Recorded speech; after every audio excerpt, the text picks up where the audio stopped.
direct sur la RTNC, mesdames et messieurs, bonsoir. À la une de ce 20h, lancement de l'évacuation vers Kinshasa.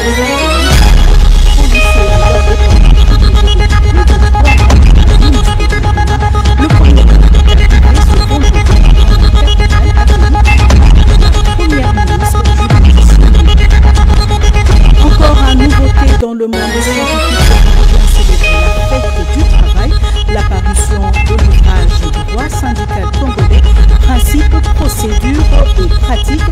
Ce livre de 650 pages met en exergue les mécanismes juridiques de prévention et de résolution des conflits entre l'employeur et les travailleurs. Mesdames et messieurs, merci de suivre ce journal. Des militaires, policiers et membres de leur famille évacués en provenance de Goma au Nord Kivu sont arrivés à Kinshasa.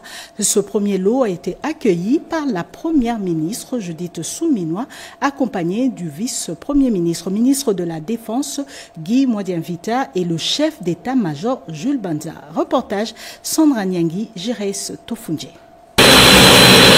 Le premier groupe de militaires qui était sous la protection de la MONUSCO dans leur base à Goma, dans le Nord Kivu, pendant 3 mois, est arrivé à Kinshasa. Ces vaillants soldats ont été accueillis à l'aéroport international de Njili par la première ministre Judith Suminwa Tuluka, accompagnée du vice-premier ministre, ministre de la Défense nationale et des anciens combattants, maître Guy Kabombo Mwadianvita, ainsi que du chef d'état-major général Jules Banza. Prenant la parole, la chef de l'exécutif national a salué l'implication du comité international de la Croix-Rouge qui s'est porté volontaire dans l'évacuation des militaires en provenance des zones en proie à l'insécurité dans la partie orientale du pays. Judith Suminwa, qui les a également félicités pour avoir résisté face aux hostilités, les a rassurés du soutien tous azimuts du gouvernement central pour assurer leur prise en charge complète. De son côté, le vice-premier ministre, ministre de la Défense nationale et des anciens combattants a donné des instructions claires et nettes pour que tout se passe dans les normes requises. Ces éléments des FARDC désarmés ont bénéficié de la protection de la MONUSCO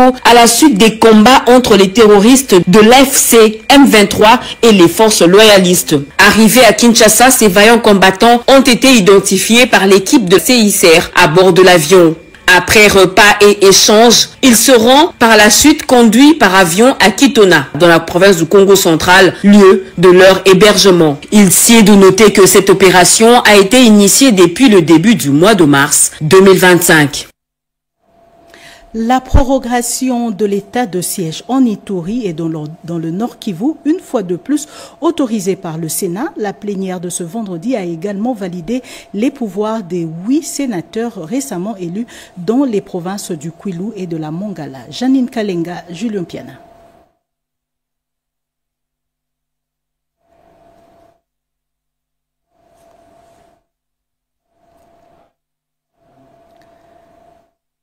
Je disais que la prorogation de l'état de siège en Ituri et dans le Nord Kivu, une fois de plus autorisée par le Sénat, la plénière de ce vendredi a également validé les pouvoirs des 8 sénateurs récemment élus dans les provinces du Kwilu et de la Mongala.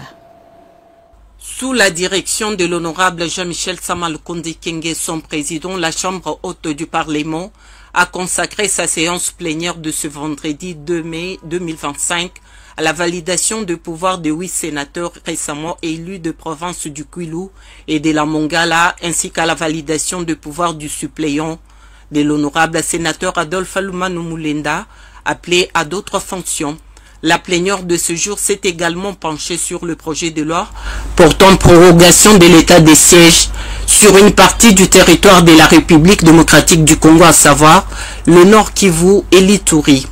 À propos de la validation des pouvoirs des 8 élus sénateurs et du suppléant de l'honorable Alumanu, la commission PAJ a été désignée pour procéder à l'étude préalable des dossiers des concernés.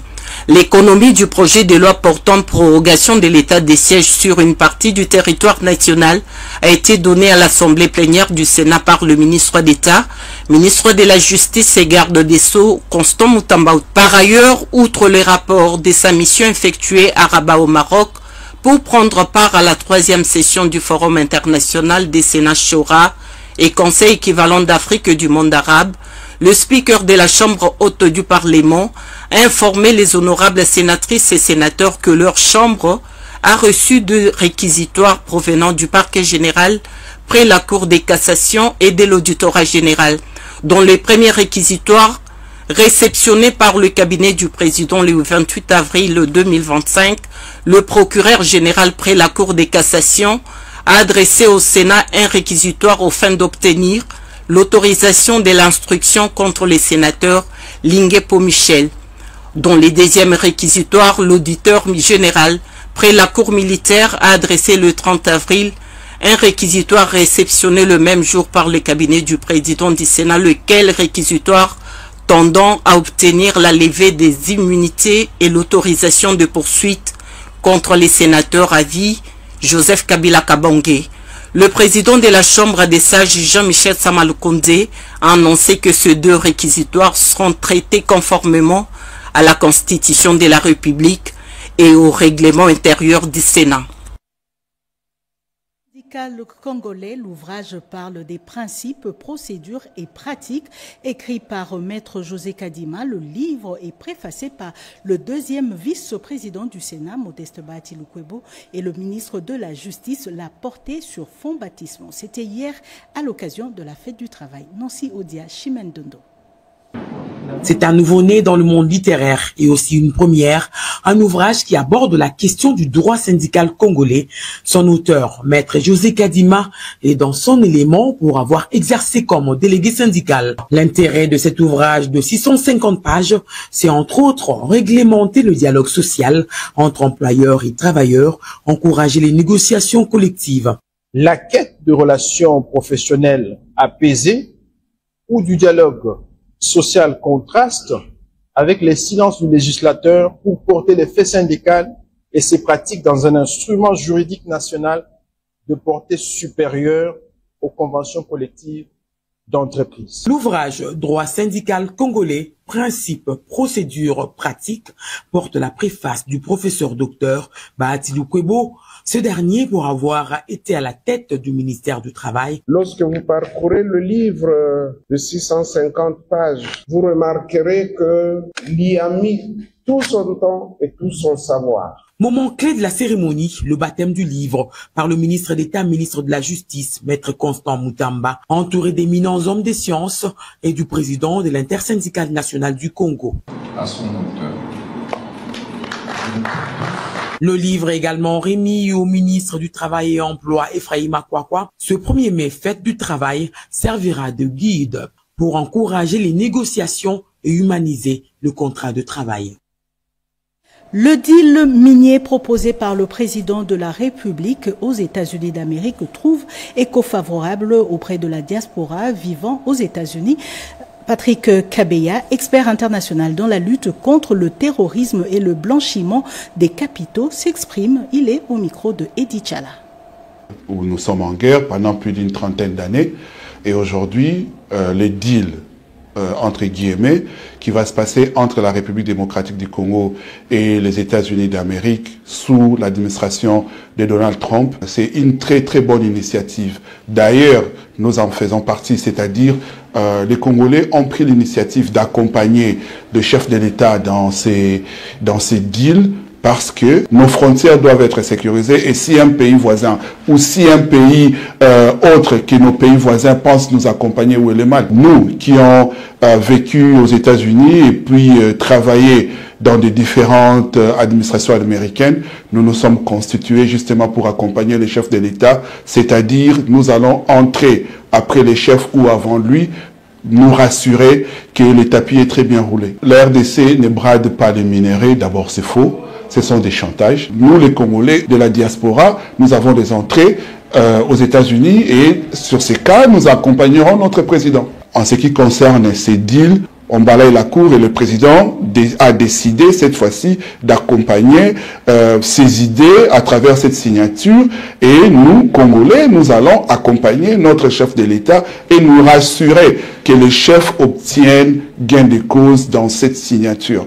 Et ça sera gagnant-gagnant. Nous lui faisons confiance et nous savons qu'il ne va pas mélanger les torchons et les serviettes.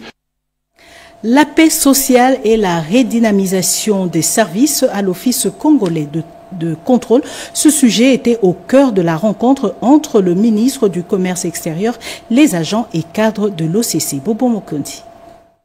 Désormais, tous les agents et cadres de l'Office congolais de contrôle doivent signer un contrat de performance et la cotation dans les critères d'octroi des grades, outre l'ancienneté, mais aussi la digitalisation de l'OCC pour une grande mobilisation des recettes, l'octroi des gratifications et des primes aux performants seront mises en contribution. Ces nouvelles mesures pour redresser l'OCC, qui est un outil technique et scientifique du gouvernement pour contrôler la qualité et la conformité de tout ce qui sort et entre en République démocratique du Congo, ont été annoncées ce vendredi à Kinshasa par le ministre du Commerce extérieur, Julien Paluku, au cours de la célébration des grades dits cinquantenaires et échange avec les agents et cadres très contents et qui lui ont jeté des fleurs pour son management payant. Le ministre du Commerce extérieur a invité les conseils d'administration, la direction générale et les agents et cadres à l'innovation pour faire rayonner cet établissement public. Nous avons insisté qu'au-delà de l'attribution des grades, il va se poser des défis. On doit payer ces grades. Ça demande beaucoup de moyens. Nous avons annoncé quelques décisions pour nous permettre de mobiliser suffisamment de ressources. Dans leur discours, le président du conseil d'administration, le directeur général Etienne Chimanga et le président de la délégation syndicale nationale ont remercié le président de la République Félix-Antoine Tshisekedi Tshilombo, le premier ministre Judith Suminwa et le ministre Julien Paluku Kahongya pour la régularisation des grades qui vient cimenter une paix sociale à l'OCC. De l'informel au formel, le pas vient d'être franchi. Les femmes entrepreneurs évoluant dans le secteur de la restauration ont accompli le processus de formalisation de leur entreprise, processus facilité par l'Agence nationale pour la promotion des investissements. Yvette Makoutima et Cédric Kenina ont signé ce reportage. Elle porte 43% du poids économique du pays et elle constitue les leviers du secteur informel. Les femmes éprouvent d'énormes difficultés pour accéder au financement. Celles évoluant dans le secteur de la restauration, appelé communément Maléwa, pourront désormais obtenir des documents nécessaires pour la création d'une entreprise auprès du guichet unique des créations d'entreprises, facilitant ainsi leur inclusion financière. Une étape franchie grâce aux efforts conjugués par l'Agence nationale pour la promotion des investissements ANAPI à travers sa directrice générale Rachel Mpunguluamba et les partenaires institutionnels et privés. Aujourd'hui, nous célébrons justement la formalisation des activités de ces mamans qui quittent le secteur informel pour intégrer l'économie formelle. Et ça ne peut que présenter des avantages, que ce soit pour elles-mêmes comme pour l'État et donc toute l'économie. Au cours de cette matinée de sensibilisation, des documents de formalisation des entreprises ont été remis à ces femmes tenancières des restaurants populaires et pour renforcer leur capacité entrepreneuriale, l'ASBEL, Action pour le développement durable, a contacté l'ANAPI pour obtenir son accompagnement en vue de la formalisation des activités de ces femmes. La convention collective, ce document de travail permet de pérenniser la paix sociale au sein d'une entreprise. Ce vendredi, le directeur général du Fonds minier pour les générations futures et le président de la délégation syndicale ont signé une convention collective. Témoin de l'événement, Gaëtan Magalano. Une convention collective signée entre le président de la délégation syndicale et l'employeur en présence du directeur de cabinet du ministre en charge de mines. Dans son discours devant agents et cadres du Fonds minier pour les générations futures, Biringamine Bachaloume Faustin, directeur général, a remercié le conseil d'administration qui a pris la production de ces documents parmi les priorités des outils à donner à cette entreprise, avant de remercier le permanent syndicaux qui ont donné le meilleur d'eux, même pour l'élaboration de ces documents cruciaux. Cet outil, avant qu'il ne soit signé, certaines de ces dispositions sont déjà d'application.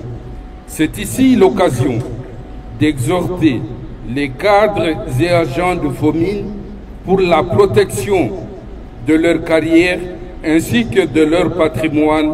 Une journée mémorable, estime Patrick Alonji Badibanga, président de la délégation syndicale. Après plus de 8 mois Nous voici, on a atterri et aujourd'hui nous avons notre convention collective et il y a quoi vraiment d'en être fiers et surtout de remercier ici tous ceux qui ont participé à ces travaux.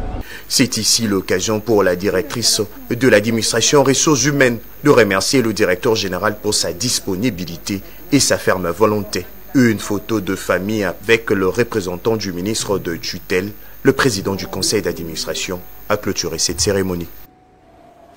Encore des fortes pluies qui ont endommagé certaines infrastructures dans la commune de Ngaliema. Les érosions sur le site ont gagné de l'espace.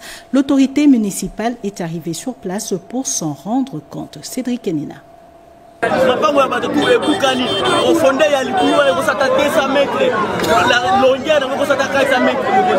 Une maison complètement éventrée, des routes coupées, il faut s'activer pour éviter le pire.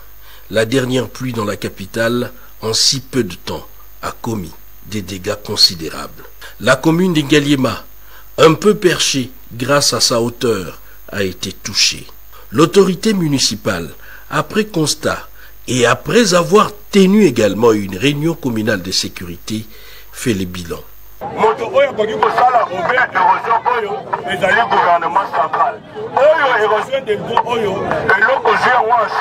Ces érosions, c'est dans les compétences du gouvernement central. Les travaux s'estompent chaque fois. Nous devons nous impliquer pour y mettre fin définitivement.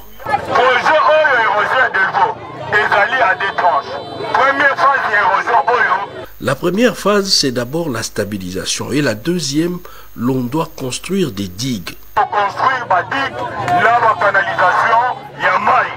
Un appel est donc lancé pour une accélération des travaux sur les sites érosifs et anticiper, naturellement, en colmatant le brèche.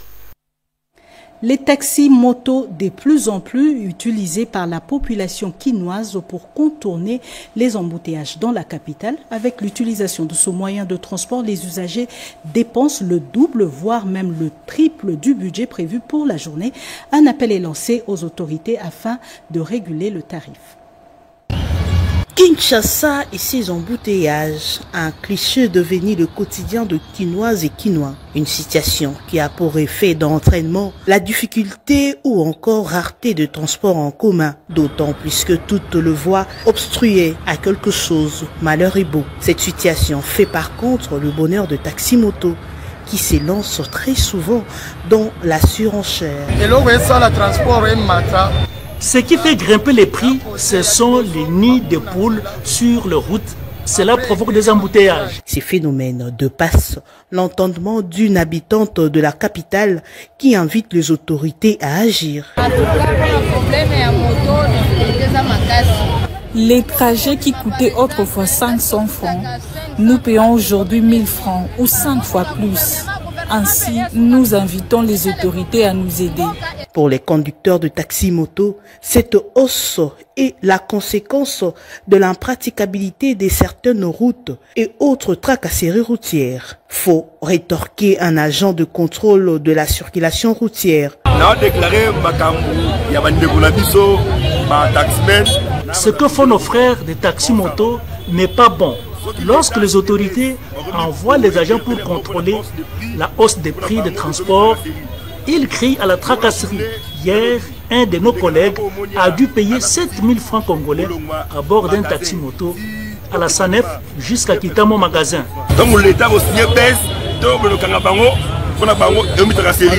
Cette course effrénée s'explique aussi sur d'autres par la forte somme à reverser aux propriétaires de ces engins à 2 ou 3 roues par le mototaxi. Rien ne semble briser l'élan du processus. Pas une école sans bancs en RDC. Le service national a procédé à la remise de 300 bancs pupitres à l'Institut technique Magango. Cédric Enina, Tony Djouma. Le choix des écoles est fait selon les besoins en bancs pupitres. Et cela dans la plus grande transparence. L'Institut technique Magango, dans la commune de Mongafula, vient de voir son déficit en bancs effacé. Les services nationaux et ses bâtisseurs viennent d'octroyer à cet établissement scolaire 300 bancs pupitres. Grande est notre joie de vivre en cette journée la cérémonie inoubliable de remise des bancs à notre chère institution. Ces baptiseurs de la nation, autrefois appelés Koulouna, ce qui constitue une joie et une interpellation pour nous à terre de l'éducation. Le commandant du service national, le lieutenant général Jean-Pierre Kassongo-Kabouik, a appelé les bénéficiaires à en faire bon usage. Notre souhait, qui est aussi le souhait du chef de l'État, Son Excellence Félix Antoine Tshisekedi Tshilombo, est de voir ce banc être utilisé avec responsabilité afin qu'il puisse servir le plus longtemps possible. La cérémonie finie, les convois mettent les caps sur d'autres horizons, du moins d'autres écoles et universités, pour participer à l'amélioration des conditions d'apprentissage des élèves et étudiants. Le Haut-Katanga vient de remporter la finale de la deuxième édition de la compétition nationale de robotique. Kinshasa, Mbanza-Ngungu et Lubumbashi se sont affrontés durant plusieurs semaines, événement soutenu par l'autorité des régulations des postes et télécommunications du Congo. Keren Kankolongo, Guy Matundu pour d'autres détails. Pour cette deuxième édition de la compétition de robotique, 3 villes de la RDC étaient simultanément réunies pour ce concours. Kinshasa, Mbanza-Ngungu et Lubumbashi. C'est finalement les enfants du chef-lieu du Haut-Katanga qui l'ont emporté. Ce concours a été rendu possible grâce à plusieurs partenaires, notamment l'autorité des régulations des postes et des télécommunications du Congo, l'ARPTC. Son président, M. Christian Katende, a honoré de sa présence cette cérémonie. Nous travaillerons à définir et à offrir les voies nécessaires pour assurer une véritable capitalisation de ce potentiel créatif en vue de hisser la République démocratique du Congo parmi les nations capables de mettre à profit l'inventivité comme levier de compétitivité nationale. À travers cette compétition, c'est toute une dynamique nationale qui s'illustre, celle d'une jeunesse déterminée à écrire son avenir dans le numérique et les technologies avancées. Un engagement qui témoigne que face aux enjeux du XXIe siècle, les talents congolais ont toute leur place. Du lycée Liziba auront la chance de pouvoir représenter la RDC à la compétition internationale qui se passera début mai en Afrique du Sud. Nous remercions tous les partenaires qui ont permis à ce que aujourd'hui se fasse. Une aventure prometteuse qui renforce la vision d'un Congo innovant et ambitieux. Récupération des œuvres d'art congolais. La ministre de la Culture, Yolande Elébé, durant son séjour à Bruxelles, a relancé un dialogue avec le Musée royal d'Afrique centrale de Tervuren. Entre visites symboliques des collections et discussions à huis clos, cette rencontre marque une étape dans la coopération culturelle entre la RDC et la Belgique. Reportage. Une séance de travail s'est tenue à Bruxelles entre la ministre de la Culture, Arts et Patrimoine de la République démocratique du Congo, Yolande Elébé Mandembo, l'honorable Dorothée Madia, présidente de la commission socio-culturelle de l'Assemblée nationale, et le directeur de l'Africa Museum, connu sous le nom de musée de Tervuren. La rencontre a débuté par une visite des collections du musée, au cours de laquelle la délégation congolaise a pu observer plusieurs œuvres et objets issus du patrimoine congolais. Cette visite a permis de s'informer sur l'état de conservation et les conditions d'exposition des pièces concernées. Un moment particulièrement symbolique qui a servi de découverte de la salle consacrée à la rumba, aujourd'hui inscrite au patrimoine culturel immatériel de l'humanité par l'UNESCO. Ce passage a rappelé la portée universelle de cette musique emblématique de deux Congos. Un échange à huis clos a suivi, portant principalement sur la relance du dossier relatif au rapatriement des œuvres d'art congolaises. La ministre a réaffirmé l'engagement du gouvernement congolais à faire avancer ce processus dans un esprit de dialogue et de coopération entre institutions. Femmes et santé a tenu ce vendredi à Kinshasa sa 3e édition. Cette structure regroupe les étudiants de différentes universités de Kinshasa. Mami Ilela, Siande Maka. La 3e édition de la conférence organisée par la structure Femmes et Santé a réuni plusieurs femmes leaders autour d'un thème d'actualité, voix des femmes, résilience et patriotisme en période hostile en RDC. Une rencontre enrichissante tenue devant un public étudiant attentif venu écouter des expériences inspirantes. Des femmes d'influence issues des domaines de santé, de l'entrepreneuriat, de l'éducation sexuelle et des médias ont partagé leur vécu, soulignant le rôle clé de la femme, la préservation des valeurs républicaines, même en période de crise. L'impact du journalisme dans un contexte de conflit a également été mis en lumière, démontrant le pouvoir de la parole et de l'information dans la reconstruction sociale. La séance s'est clôturée par une remise de trophées à plusieurs intervenantes, dont Madame Sylvie Elengue Niembo, directrice générale de la RTNC, représentée par l'occasion par Madame Mami Ilela. La coordonnatrice de cette structure, Femmes et Santé, Madame Mariam Poutou, explique le sens de cette activité. La structure Femmes et Santé estudiantine a voulu réunir les étudiants des différentes universités pour mettre en question tout ce qui se passe et pour voir dans quelle mesure est-ce que les étudiantes pourraient à leur niveau apporter leur voix, mais aussi leurs pensées et aussi quelques idées pour voir comment est-ce qu'on pourrait accompagner la vision du chef de l'État et aussi le développement de la jeunesse dans tout ce qu'il fait. Il a été constaté un faible investissement dans la production d'eau potable en milieu rural. C'est dans ce cadre que les acteurs étatiques ont été formés sur la feuille de route des actions à mener sur le droit d'accès à l'eau potable en RDC en général et le Grand Équateur en particulier. C'est un reportage commenté par Chimène Dondo.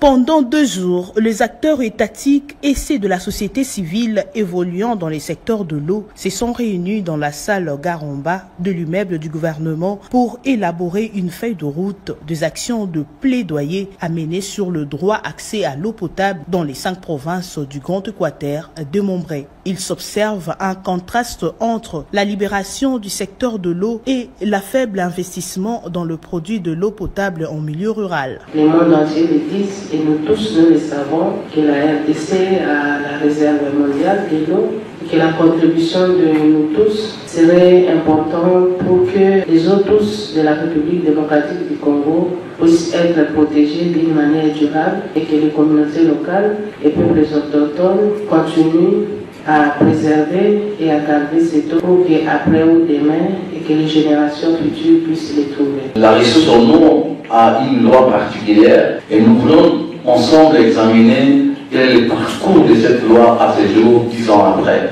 Mesure d'application, le Centre de technologies innovatrices et développement durable a produit et présenté un document évaluant sur la problématique d'eau douce et la situation des écosystèmes des espèces halieutiques et aquatiques. Et puis, un lot important des équipements médicaux, des vivres et non-vivres remis aux blessés de guerre internés au camp Kokolo et au camp Tchachi, dont de Maman Marthe Kassalu-Tshisekedi. Rodépanda. Cette action de solidarité de la Fondation Maman Marthe Kassalu-Tshisekedi en faveur des FARDC et les patriotes Ouazalendo vient de répondre à l'appel lancé par le chef de l'État Félix Tshisekedi d'appuyer l'effort de guerre. 2 hôpitaux militaires qui ont été ciblés, à savoir l'hôpital de la garde républicaine du camp lieutenant-colonel Tchachi et l'hôpital camp colonel Kokolo. L'équipe de membres de cette association envoyée par Maman Marthe Kassalu a apporté à ces soldats un lot consistant des équipements médicaux et autres biens composés des vivres et non-vivres. Maman Marthe Kassalu est la présidente d'Info. Nous a envoyé vous remettre ce don. Comme vous recevez beaucoup de malades, leur faciliter la tâche, le soin. Pour le docteur colonel Mbouyou François et les familles des militaires du camp Kokolo qui en sont les bénéficiaires, ce geste est une réponse appropriée au moment indiqué. Je voudrais vous dire merci et à travers vous, Maman Marthe Kassalu-Tshisekedi, pour sa proximité avec la population militaire. Vous avez apporté textuellement ce dont on a besoin en ce moment. Avec cette action, à travers l'ASBEL AFEPRO, Maman Marthe Kassalu Tshisekedi reconnaît les sacrifices de nos vaillants soldats pour la défense de l'intégrité de la patrie. Sachez qu'il se tiendra du 21 au 22 août 2025 à Kinshasa une conférence sur la paix, une rencontre qui aura pour objectif d'implorer la grâce divine pour la paix dans la région des Grands Lacs. Autre détail avec Chimène Dondo. C'est un moment unique de rencontre transformationnelle, de l'écoute de messages inspirants et de l'expérimentation de la puissance divine. Le stade Tata Raphaël va accueillir du 21 au 22 août prochain une grande conférence biblique qui réunira deux grands serviteurs des dieux, le prophète David Owoy et le révérend David Oulangui. Le prophète David Owoy qui vient pour bénir la RDC. Il vient parce qu'il a un mandat divin pour la RDC. Nous les hommes, on n'a pas prévu cela, mais Dieu avait prévu et il a accepté de venir nous bénir à travers la grâce qu'il a. Voilà pourquoi j'invite tous les serviteurs de Dieu, de la ville de Kinshasa, de la RDC, de l'Afrique, ceux qui sont proches de notre pays, à venir très nombreux ce 21 et 22 août 2025 dans la grande salle de conférence du stade Tata Raphaël où nous serons tous ensemble là pour écouter les oracles, le message du temps du soir qu'il a reçu par révélation pour bénir les serviteurs de Dieu. Et du 23 au 24, nous serons au stade Tata Raphaël pour la grande croisade où la puissance du Saint-Esprit sera démontrée avec puissance pour des miracles, des prodiges, des oracles. Le prophète David Owoy, connu pour ses dons prophétiques et ses miracles, apportera le message de veille pour l'Église et la nation. Et le révérend David Oulangui, avec sa sagesse et son ministère de prédication, va certainement encourager et édifier les participants sur les œuvres de la foi. Et c'est la fin de ce journal rédigé par Gauthier Kiassi, réalisé par Patrick Kachala, sous la coordination de Mireille Ndeke. L'actualité continue sur notre site www.rtnc.cd. Retrouvez à 23h Serge Merlin Mata. Très bonne suite de programme sur la RTNC.